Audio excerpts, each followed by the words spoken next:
বনি ইছৰাইল জামানাত দুজন বন্ধু আছিল। বন্ধু দুজনৰ এজন আছিল সৎ আৰু দিনদাৰ আৰু অন্যজন আছিল অসৎ অৰ্থাৎ গুনাহগাৰ।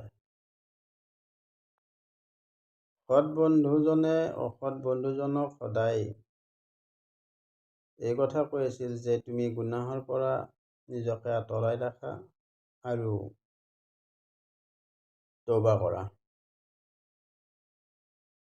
সৎ বন্ধুজনৰ এনে কথা শুনি গুনাহগাৰ বন্ধুজনে কৈছিল যে তুমি মোক আল্লাহৰ ওপৰত এৰি দিয়া। ঘটনাক্ৰমে এদিনাখনৰ ঘটনা, অসৎ বন্ধুজনে এনে এটা গুনাহৰ কামত লিপ্ত হৈছিল যিটো মাৰাত্মক আছিল।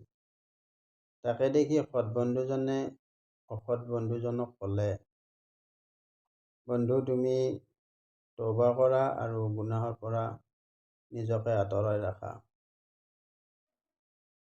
এই কথা শুনি অসৎ বন্ধুজনে ক'লে যে তুমি মোক আল্লাহৰ ওপৰত এৰি দিয়া আৰু ক'লে যে তুমি মোৰ দাৰোগা নেকি বা তুমি মোৰ চকীদাৰ নেকি যে তুমি প্ৰতিটো বিষয়ত মোক সাৱধান কৰি থাকা।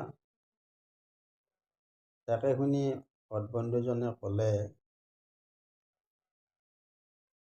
আল্লাহৰ কসম, তোমাক আল্লাহ তাআলাই কেতিয়াও ক্ষমা নকৰে আৰু আল্লাহ তাআলাই জান্নাততো প্ৰৱেশ নকৰায়। তাৰপিছত আল্লাহ তাআলাই মৃত্যুৰ ফৰিস্তা পঠিয়াই দুয়োজনৰ জান কবজ কৰে। অসৎজনৰ আল্লাহ তাআলাই আল্লাহৰ ৰহমতক আশা কৰি গুনাহৰ কামত লিপ্ত থকাৰ হেতুকে আল্লাহ তাআলাইতো মাফ কৰি তেওঁক জান্নাত দান কৰিলে।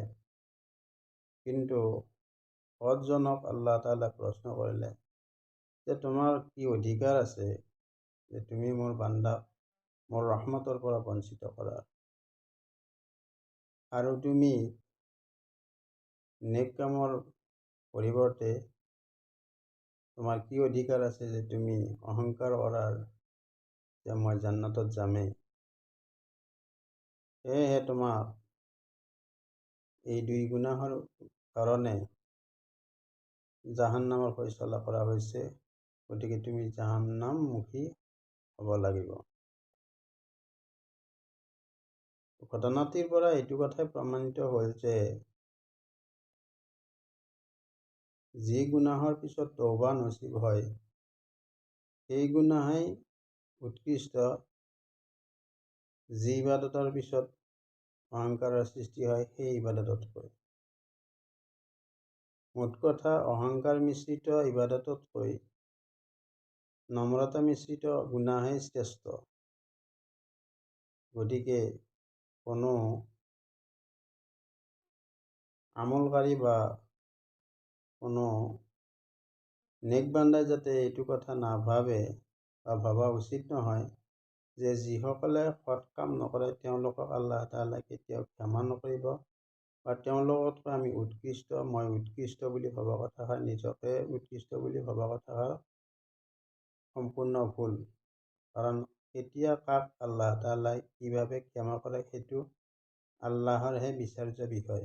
মানুহে তাক বিচাৰ কৰি জান্নাতি আৰু জাহান্নামী বুলি ফয়ছলা কৰাটো সম্পূৰ্ণ ভুল।